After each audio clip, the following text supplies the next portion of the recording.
গাছ ভেঙে পড়ে আসাম আগরতলা জাতীয় সড়কে। ঝড় এবং বৃষ্টির ফলে রানীবাজার গুড়ামারা ব্রিজ সংলগ্ন এলাকায় একটি বিশাল আকারের গাছ রাস্তার ওপর পড়ে যায়। ফলে অসম আগরতলা রোড সম্পূর্ণভাবে বন্ধ হয়ে যায়। এই রোড ব্লক হওয়ার খবর পেয়ে জিরানিয়া সাব ডিভিশনাল ম্যাজিস্ট্রেটে 24x7 কন্ট্রোল রুমে ফোন করা হয়।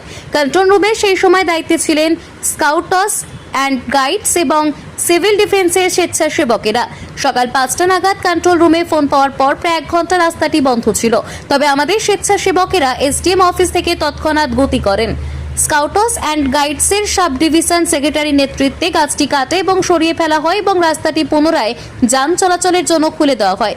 এই দ্রুত এবং নিখুঁত কাজের জন্য স্কাউটস অ্যান্ড গাইডস এবং সিভিল ডিফেন্সের স্বেচ্ছাসেবকদের ধন্যবাদ জানানো হচ্ছে। আজকে ঘটনাটা কি ছিল?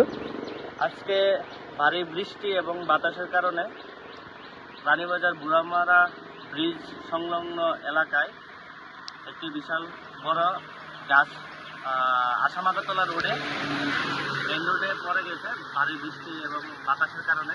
তো ওইখানে আমাদের জিরানিয়া এসডিএম অফিসের কন্ট্রোল রুমে 24x7 ওইখানে অন ডিউটিতে থাকে। তো কালকে রাত্রে আমাদের নাইট শিফটে ছিল আমাদের স্কাউটস এবং সিভিল ডিফেন্স ভলান্টিয়ার। তো তৎক্ষণাৎ ভোর 5টায় আমাদের কাছে কন্ট্রোল রুমে কল আসে। তারপর আমরা ওইখান থেকে আমাদের যে মোকাবিলার টিম আছে, টিম এসে আমরা যেখানে স্পটে আসি, স্পটে এসে আমরা দেখি যে আসাম আগরতলা মেইন রোড আছে, রোড ব্লকেজ পুরা।